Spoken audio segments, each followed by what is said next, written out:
उस प्रसंग में भी यही बात है कि कुछ संत जन अयोध्या से द्वारिका जा रहे थे, और हुंडी का मतलब ये होता था, जो युवा भाई लोग बैठे हैं, बहन लोग, वो समझना हुंडी क्या होती थी कि प्राचीन काल में जब आप लंबी यात्रा करते थे तो पैसे साथ में लेके नहीं जाते थे। क्यों? रास्ते में जेब कतरे, चोर, डाकू, डकैत सब होते थे। तो उस नगर के बड़े व्यक्ति के पास जाकर के हम पैसे दे देते थे, वो लिख करके दे देते थे कि तुम जहां जा रहे हो वहां पे मेरी हुंडी है, वहां मेरा एक मित्र नगर सेठ है, उसको ये पत्र दे देना, वो इतने पैसे तुमको वहां दे देगा। ऐसे चलता था। बैंक तो होती नहीं थी। सब लोग ध्यान से सुनिए, इधर देखो सब लोग। संकेत कैसे समझा जाता है ठाकुर जी का? भक्त का संकेत ठाकुर जी समझते हैं, ठाकुर जी का संकेत भक्त समझते हैं। सुनो, तो संत जन जा रहे थे, जूनागढ़ पहुंचे, जैसे तैसे अपने सोने बचा करके जूनागढ़ तक पहुंच गए। जूनागढ़ आकर के उन्होंने वहां किसी से पूछा कि भाई हम द्वारिका जा रहे हैं, हम इतनी मूर्ति हैं, बहुत सारा सोना है हमारे पास, द्वारिका तक पता नहीं ये बचेगा कि नहीं, बहुत चोर डाकू डकैत रास्ते में मिलते हैं, और यहां तो समुद्री रास्ता है, समुद्री चोर तो और खतरनाक होते हैं, यहां कोई हुंडी लिखने वाले हो तो बताओ। तो ईर्ष्यालु लोगों ने नरसिंह मेहता का नाम बता दिया। बोले इस नगर के सबसे बड़े सेठ जी तो नरसिंह मेहता है, इतनी बड़ी हुंडी है उनकी, पूरे द्वारिका में चलती है उनकी। कितना सोना है आपका? बोले 700 मोहर हैं। अरे राम राम राम राम, वो 1000 से नीचे मोहरों की तो हुंडी लिखते ही नहीं है। बेचारे नरसिंह मेहता जी की स्थिति यह है कि आकाश वृत्ति से घर चल रहा है और ये चिढ़ने वाले लोग कह रहे हैं कि 1000 से नीचे की हुंडी नहीं लिखते। अरे भैया हमारी लिखवा दो। संत जन तो फिर उन लोगों ने कहा आप एक काम करना। बोले क्या?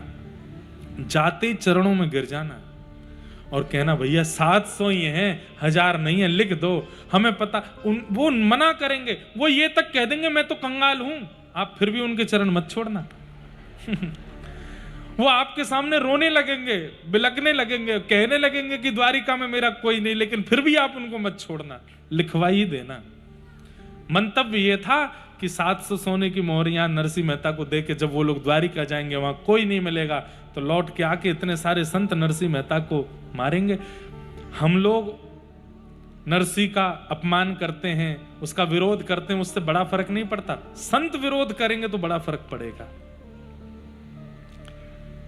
दुर्बुद्धि लोग कहां तक पहुंच जाते हैं? संतों से विरोध करवाओ तब आनंद आएगा। संतों को पढ़ा लिखा करके भेज दिया। अब तो संत गए, नरसिंह मेहता जी बेचारे बैठे अपना कीर्तन कर रहे थे, इतने में संत जन आए चरणों में, जय हो जय हो जय हो नरसिंह मेहता की जय। नरसिंह मेहता ने देखा इतने सारे संत, उल्टे नरसिंह मेहता सबको प्रणाम करें, सबके चरण उठा उठा के रज ले में।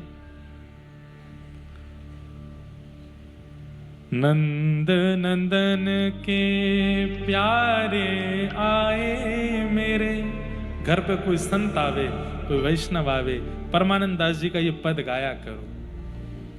नंद नंदन के प्यारे आए मेरे, नंद नंदन के प्यारे। आइए। नंद नंदन के प्यारे आए मेरे, नंद नंदन के। ओ नंद नंदन के प्यारे आए मेरे, नंद नंदन के प्यारे। नंद नंदन के प्यारे आए मेरे, कैसे हैं? आज मेरे घर नंद नंदन के प्यारे आए हैं, उनके प्रिय वैष्णव आए हैं, संत आए हैं, कथा वक्ता आए हैं, ब्रजवासी आए हैं। कैसे हैं ये? माला तिलक मनोहर बानो, माला तिलक मनोहर बानो, त्रिभुवन के उजियारे, त्रिभुवन के ओ हृदय के मध्य व्रजराज विराजे, हृदय के मध्य ओ हृदय के मध्य व्रजराज विराजे,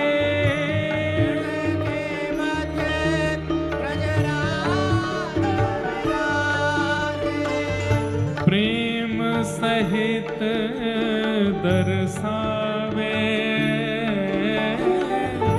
प्रेम सहित दर्शावे, आए मेरे नंद नंदन के प्यारे, आए मेरे नंद नंदन के प्यारे,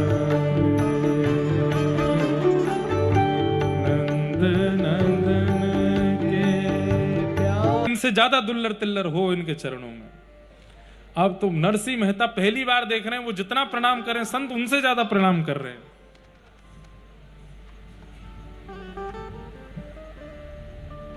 नरसिंह मेहता जी चरणों में प्रणाम करके बोले, भगवान आप क्यों ऐसे कर रहे हैं, क्या क्या काम, आप आज्ञा करें, क्या सेवा करूं। बोले हमारी हुंडी लिखो। चरणों में धर दिए। बोले 1000 नहीं है, 700 है, बस कृपा कीजिए थोड़ी सी, बस हम पे दया करो, थोड़ी हुंडी लिख दो। अरे महाराज जी कहां से ले आए हैं, कौन, मैं हुंडी उंडी नहीं लिखता हूं। अरे द्वारिका में आपकी हुंडी है बहुत बड़ी, वहां आपके सेठ जी हैं, उनके लिए लिख दीजिए ना कि हमको 700 सोने की मोहर वहीं दे देंगे। संतों का भला कर दीजिए, इतनी दूर से चल के आए हैं, हम द्वारिका जाकर के 700 सोने की मोहर ले लेंगे, वहां पे बढ़िया दान पुण्य करेंगे, आप क्यों ऐसे कर रहे हैं। नरसिंह मेहता बेचारे रात भर बैठे रहे। संत बोले लिखवाएंगे तो आपसे ही लिखवाएंगे, नहीं तो नहीं, यहां से और कहीं नहीं जाएंगे। नरसिंह मेहता ने खूब प्रयास कर लिए कह कह के कि भैया कुछ भी नहीं है। बोले हमें सब पता है, आप ऐसे कहोगे ये भी हमें पता था। नरसिंह मेहता बोले बड़ी विडंबना, क्या करें। अब संत रोने लगे अंत में, तो अब नरसिंह मेहता से देखे नहीं गए। 700 सोने की मोहर, हे नाथ क्या करूं। अब सीखने वाली बात, नरसिंह मेहता बोले आज शाम तक रुक सकते हैं आप लोग। बोले क्यों। बोले कुछ करना है। बोले क्या करोगे। बोले देखिए 700 सोने की मोहर से जितनी सामग्री होनी थी उतनी बाजार से खरीद लाए, आटा दाल चावल, और बढ़िया घर में पूरा एक भी रखा नहीं, सब कुछ 700 सोने की मोहर उन संतों की ले जाकर के सामग्री लाए, बढ़िया बनाया और पूरे जूनागढ़ के संतों को निमंत्रण देके भंडारा करा दिया, सबको पवा दिया और उन संतों को दिखा दिया। संत बोले भैया तुमने हमारे तो खर्च कर दिए सबरे, कहीं ऐसा नहीं हो कि। बोले नहीं नहीं, अब आपने कही है तो हुंडी लिख रहा हूं मैं। लिख दिया। जय हो श्री देवकी नंदन ठाकुर जी महाराज, यशोदा के प्राण प्यारे लाला, रुक्मणी के हृदय के प्राण प्रिय श्री ठाकुर जी, मेरी लाज बचाओ। 700 सोने की मोहर इन संतों के द्वारा मुझको दी गई है, मैं आपके नाम से हुंडी लिख रहा हूं, कृपा करके इन संतों की लाज रखिएगा। दे दिया। अब संत तो वहां से वो लेकर के प्रणाम करके निकल पड़े द्वारिका। पत्नी ने कहा नरसिंह मेहता जी से, आपने हुंडी लिख दी, वहां कौन है अपना जानकार। बोले कोई नहीं है, द्वारिकाधीश तो है, कुछ ना कुछ तो वो करेंगे कृपा। बोले वो सब तो आपने किया ही, अब कम से कम ये 700 तो बचा के रखते कि लौट के आते तो दे देते, अब ये भी खर्च कर दिया आपने। बोले देवी, ब्राह्मण, संत, गौ और अग्नि ये भगवान का मुख है।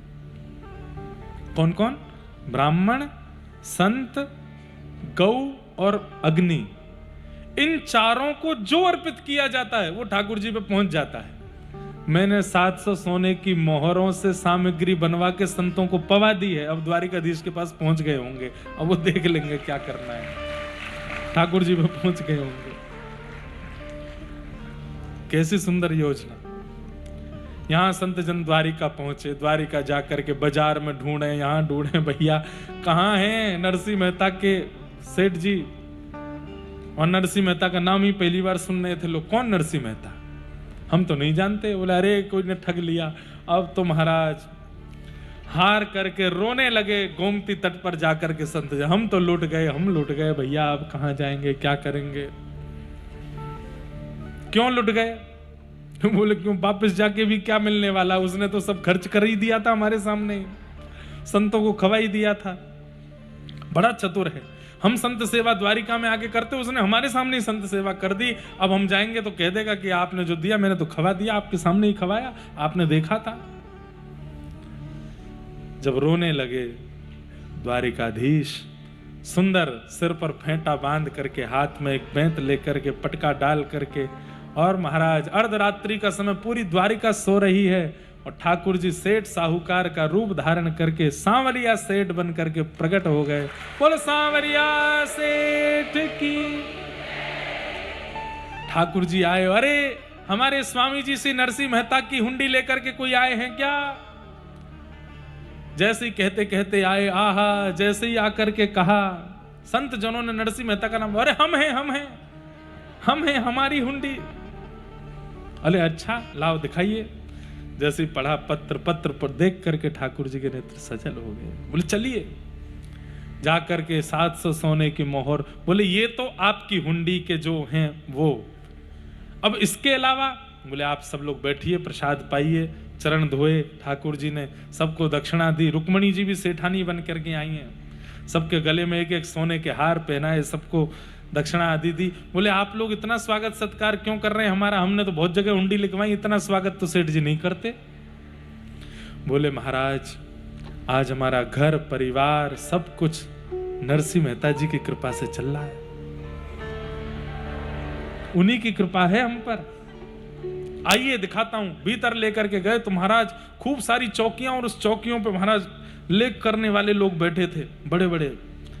इतने सारे लोगों को देख करके उस संत बोले ये कौन है? बोले सब नरसिंह जी का कारोबार है, ये उन्हीं की लिखा पढ़ी चल रही है, उन्हीं की लिखा पढ़ी चल रही है। हम तो उनके दास हैं चरणों के, उन्हीं की कृपा है। आप लोग उनको छू करके आए हैं, इसलिए मैं आपको इतना वंदन करूं। मेरे हृदय से लग जाइए, चरण छूमे, बार बार बलैयां ले में संतों की। जितने दिन रहना यहीं रहिए आप। बोले हमको तो संत भोज करना था। अरे हम बुलाते, संत प्रकट कर दिए ठाकुर जी ने, संतों को भोजन पवाया, सब कुछ बढ़िया। आहा, महाराज बोले कि बताओ नरसिंह जी का चेला इतना धनवान है, नरसिंह जी कैसे दीन बन के घूमते हैं सबके सामने। कुछ महीने बाद संत जन लौट करके गए, नरसिंह मेहता जी ने जैसे ही देखे पत्नी से बोले भागो, ये पकड़ेंगे आप। नरसिंह मेहता जी उठ करके थोड़े संकोच में आ गए, डर में आ गए। बोले अब क्या होगा? संतों ने जाकर के चरण पकड़े, बोले जय हो नरसिंह मेहता की जय हो। नरसिंह मेहता बोले जय जय, कहीं ना कहीं से इकट्ठे करके दे दूंगा आपके जो हैं। बोले ये सब क्या कह रहे हो आप, क्या आपने करवा दिया। आनंद आ गया महाराज, आपका वो चेला कितना सुंदर है, उसका तो रूप देखते बनता है। हम तो उसी को देखते रहते थे, क्या उसके नेत्र, क्या नासिका, क्या उसके होठ, क्या उसकी थोड़ी, क्या उसकी भुजा, क्या उसके चरण। कौन? अरे तुम्हारा सेठ। कौन सा सेठ? बोले जिसके नाम से हुंडी लिखी थी। पूरा वृत्तांत बताया, और सब कुछ बता करके जब ये सुना कि वो कह रहे थे कि नरसिंह जी तो हमारे स्वामी हैं, हम तो उनके चेला हैं। नरसिंह जी बोले जरा बताना नेत्र कैसे थे? बोले आहा, कमल जैसे नेत्र थे। अच्छा, मुखमंडल का वर्ण कैसा था? बोले सांवले से थे, कभी गोरे लगते थे कभी सांवले लगते थे। चाल कैसी थी? बोले टेढ़ी मेढ़ी सी चाल चलते थे। नरसिंह मेहता जी रुदन करने लगे, संतों को हृदय से लगाने लगे, रोने लगे। नाथ क्यों इतनी रक्षा मेरी करते हो आप? मैं क्या हूं आपके लिए? मैं कुछ भी तो नहीं जानता, कुछ भी तो अच्छा मेरे जीवन में नहीं है, फिर क्यों पग पग पर आकर के मेरी रक्षा करते हो? क्यों मेरे साथ खड़े हो जाते हो? क्यों हर स्थिति से मुझे बचा लेते हो आप? मैं तो कुछ भी अर्पित नहीं कर पाता आपको। ऐसे द्वारिकाधीश सांकेतिक वार्ता। अब देख, नरसिंह मेहता से मिले नहीं, लेकिन संकेत में अपना पूरा प्रेम बता दिया कि नरसिंह से कितना प्रेम करते हैं। और एक बात बोलूं बंधुओं, जब आपका भजन अतिश्रेष्ठ हो जाता है, ये मैंने अनेक भक्तों के चरित्र पढ़ करके अनुभव किया कि जब भक्त बहुत ज्यादा श्रेष्ठ हो जाता है अपनी भक्ति में, ठाकुर जी उसके आसपास वालों पर कृपा ज्यादा करते हैं, पहले कर देते हैं, और उन आसपास वालों को अनुभव करा करके उसके पास अपने प्रेम का संकेत भेजते हैं, और फिर अंत में जाकर के उस पर भी पहले पत्नी पर अनुग्रह कर दिया, पिता का श्राद्ध कर दिया, अब इन संतों पर अनुग्रह कर दिया। कितनी कृपा ठाकुर जी, कितना अनुग्रह करते हैं। जिनका भजन नहीं होता उन पर भी कृपा कर देते हैं, क्योंकि उन लोगों का संपर्क भजन करने वाले से है। इसलिए भैया, जिनका भजन बनता है उनसे संबंध जरूर रखो, क्या पता उसके संबंध से आप पर कृपा हो जाए ठाकुर जी की।